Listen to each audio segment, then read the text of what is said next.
आज नई दिल्ली में राष्ट्रीय जनजातीय अनुसंधान संस्थान का किया उद्घाटन।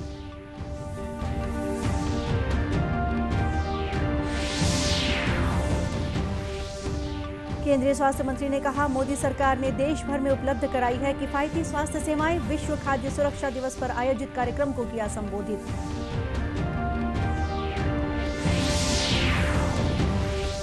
प्रदेश के स्वास्थ्य मंत्री टीएस सिंहदेव सुपेबेड़ा पहुंचे। किडनी की बीमारी से पीड़ित ग्रामीणों से की मुलाकात।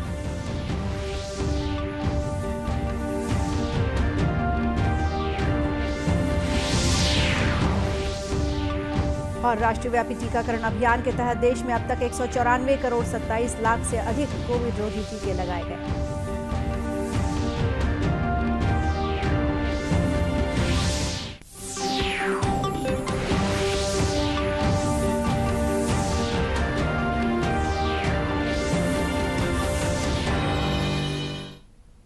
नमस्कार, आप देख रहे हैं दूरदर्शन समाचार। मैं हूं गोपा सान्याल और अब समाचार विस्तार से। गृह मंत्री अमित शाह ने आज नई दिल्ली में राष्ट्रीय जनजातीय अनुसंधान संस्थान का उद्घाटन किया। जनजातीय कार्य मंत्रालय ने आज़ादी का अमृत महोत्सव समारोहों के तहत ये आयोजन किया है। ये संस्थान जनजातीय मुद्दों तथा शैक्षणिक, कार्यकारी और विधायी विषयों के लिए एक केंद्रीय स्थल होगा। कार्यक्रम को संबोधित करते हुए गृह मंत्री ने कहा कि राष्ट्रीय जनजातीय अनुसंधान संस्थान शुरू होने से जनजातीय समाज का विकास होगा।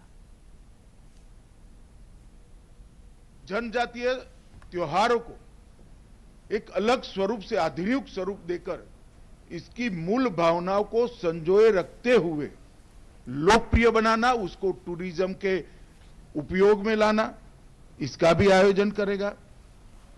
पारंपरिक कानून पर डॉक्यूमेंटेशन और रिसर्च का कार्य करेगा। मोदी जी ने जो कल्पना करी है जनजातीय संग्रहालयों की, इसमें क्या विविधता हो सकती है, इसका रखरखाव, इसका मेंटेनेंस, इस पर भी काम करेगा। और सभी नीतियों के बारे में राज्य सरकारों के साथ समन्वय का काम भी यही अनुसंधान के अंदर करेगा। एक दृष्टि से समग्र जनजातीय समाज के विकास का खाका खींचने का काम ये अनुसंधान के अंदर करने वाला है। यह संस्थान देश के प्रतिष्ठित अनुसंधान संस्थानों, विश्वविद्यालयों, संगठनों तथा स्थानीय निकायों और संसाधन केंद्रों के साथ समन्वय करेगा। इसके अलावा जनजातीय अनुसंधान संस्थानों और उत्कृष्टता केंद्रों की परियोजनाओं की निगरानी भी करेगा तथा गुणवत्तापूर्ण अनुसंधान और प्रशिक्षण में सुधार के नियम तय करेगा।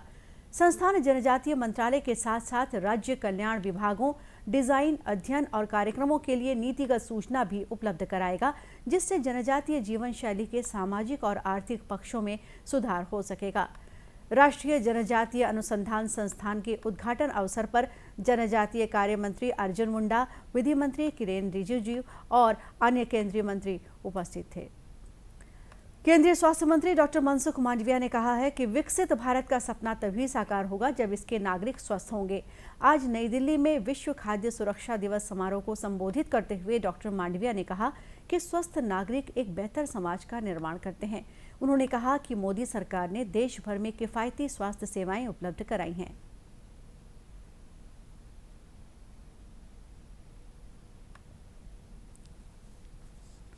हेल्दी नेशन में न्यूट्रिशन का एक बहुत महत्वपूर्ण रोल है। बैलेंस न्यूट्रिएंट हमें आवश्यक होता है। फूड सेफ्टी बहुत आवश्यक होती है। हाइजेनिक फूड बहुत आवश्यक होता है और इसलिए फसाई की में एक बहुत बड़ी भूमिका है।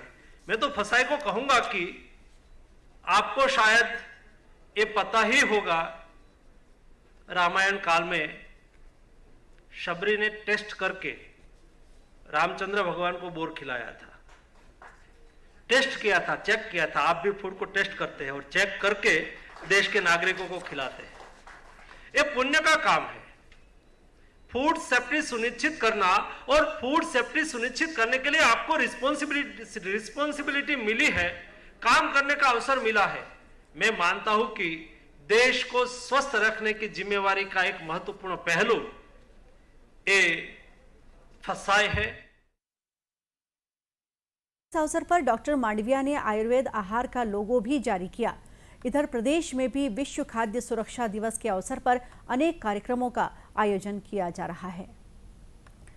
राष्ट्रव्यापी टीकाकरण अभियान के तहत देश में अब तक 194 करोड़ 27 लाख से अधिक कोविड रोधी टीके लगाए जा चुके हैं। स्वास्थ्य मंत्रालय ने बताया है कि कल 2,57,000 से अधिक कोविड रोधी टीके लगाए गए। कल 2,700 लोग संक्रमण मुक्त हुए। इस दौरान देश में 4,500 से अधिक लोगों में कोरोना की पुष्टि हुई। फिलहाल देश में 25,782 रोगियों का उपचार चल रहा है। पिछले 24 घंटों में 9 लोगों की संक्रमण से मौत हो गई। इधर छत्तीसगढ़ में अब तक 4,85,02,000 से अधिक कोविड रोधी टीके लगाए जा चुके हैं। कल कोरोना के 15 नए मामले सामने आए। इन्हें मिलाकर राज्य में कोविड के संक्रमितों की संख्या बढ़कर 76 हो गई है। वहीं इस समय 15 जिलों में कोरोना के एक भी सक्रिय मरीज नहीं है। प्रदेश में औसत पॉजिटिविटी दर 0.51% है। प्रदेश के स्वास्थ्य मंत्री टीएस सिंहदेव आज गरियाबंद जिले के सुपेबेड़ा पहुंचे। वहां उन्होंने किडनी बीमारी से प्रभावित ग्रामीणों से उनकी समस्याओं के बारे में जानकारी ली। ग्रामीणों ने श्री सिंहदेव को शुद्ध पेयजल नहीं मिलने के बारे में बताया। साथ ही डायलिसिस के मरीजों को आर्थिक मदद देने की मांग की। ग्रामीणों ने उप स्वास्थ्य केंद्र खोलने की भी मांग की। श्री सिंहदेव ने ग्रामीणों को स्वच्छ पानी उपलब्ध कराने के साथ ही किडनी बीमारी से प्रभावित मरीजों को उपचार के लिए आर्थिक सहयोग देने की बात कही। ग्रामीणों ने वृद्धावस्था पेंशन तथा महिलाओं तथा युवाओं को रोजगार देने संबंधी आवेदन भी सौंपा।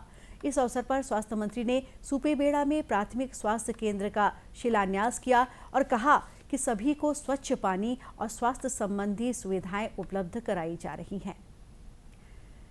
कोरिया जिले के गुरु घासीदास राष्ट्रीय उद्यान में एक बाघ की मौत हो गई है। रामगढ़ परिक्षेत्र के सलगमा खुर्द में बाघ का शव मिलने के बाद पहुंचे उद्यान के संचालक रामाकृष्णन ने बताया कि इस बारे में संबंधित लोगों से पूछताछ की जा रही है। 7 से 8 साल का मेल टाइगर है। यहाँ पे सस्पेक्टेड पॉइजनिंग केस माना जा रहा है। इसको फोरेंसिक साइंस लैबोरेटरी रायपुर जब भेजेंगे सभी सैंपल्स को, तो वहाँ से निर्धारण होगा। तो पास में ही एक भैंसा का किल हुआ है, तो उसके मालिक वगैरह से पूछताछ चल रही है। बाघ के शव का पोस्टमार्टम विशेषज्ञों की टीम कर रही है। इस बारे में PCCF wild life PV Narasimha ने बताया कि पोस्टमार्टम रिपोर्ट आने के बाद मौत के कारणों की जानकारी मिल पाएगी। वन विभाग को कि रामगढ़ परिक्षेत्र में एक बाघ का डेथ हुआ है। हम लोग कल रात को लोकेट कर पाया और आज आके उसका पोस्टमार्टम किया है। लगातार 10-15 साल प्रयास करके अभी कुछ बाघ देखने लगा और उसी के साथ ये दुर्घटना हुआ। गौरतलब है कि गुरु घासीदास राष्ट्रीय उद्यान टाइगर रिजर्व के रूप में जाना जाता है। इसी तरह प्रदेश के अन्य इलाकों में भी कुछ वन्य प्राणियों की मौतें हुई हैं। इस बारे में वन विभाग की ओर से जांच की कार्रवाई की जा रही है। दुर्ग पुलिस ने भिलाई इस्पात संयंत्र के सेवानिवृत्त अधिकारी से ठगी के मामले में एक दंपति को दिल्ली से गिरफ्तार किया है। जिले के पुलिस अधीक्षक डॉक्टर अभिषेक पल्लव ने बताया कि यह आरोपी बीमा पॉलिसी में निवेश के नाम पर ठगी करता था।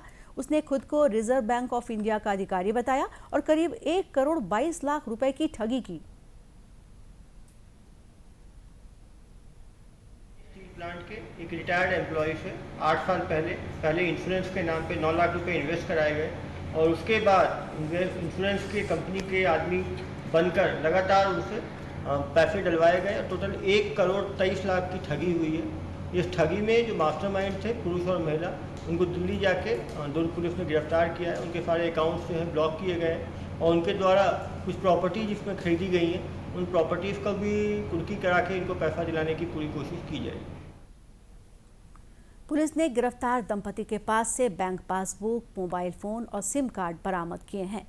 ये दंपति ग्रामीण क्षेत्रों में करीब 8 सालों से जमीन संबंधी कागजात लेकर बीमा कंपनी में निवेश करने और ज्यादा रकम दिलाने के नाम पर ठगी की घटना को अंजाम दे रहे थे।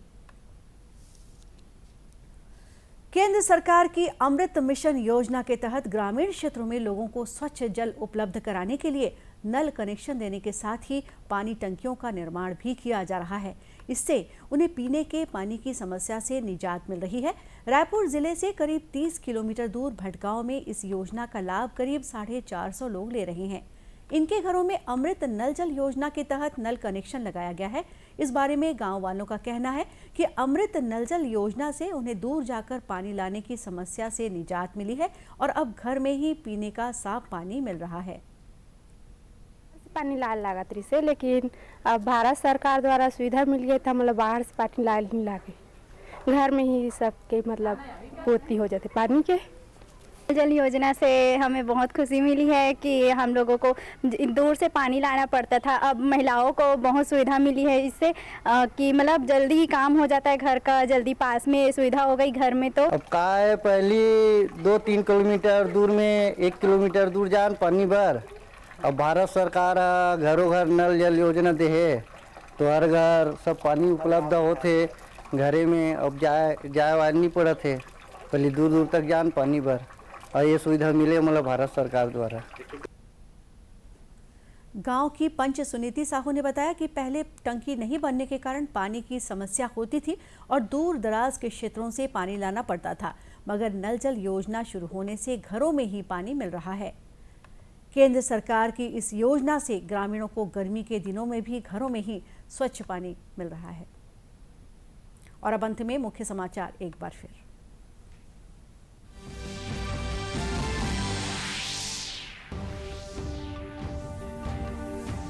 गृह मंत्री अमित शाह ने आज नई दिल्ली में राष्ट्रीय जनजातीय अनुसंधान संस्थान का किया उद्घाटन।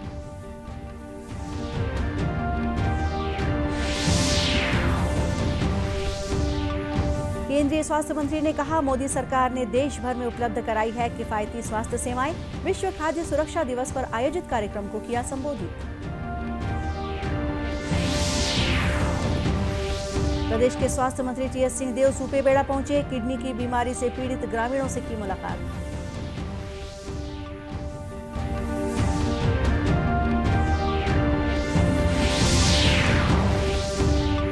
और राष्ट्रव्यापी टीकाकरण अभियान के तहत देश में अब तक 194 करोड़ 27 लाख से अधिक कोविड रोधी टीके लगाए गए।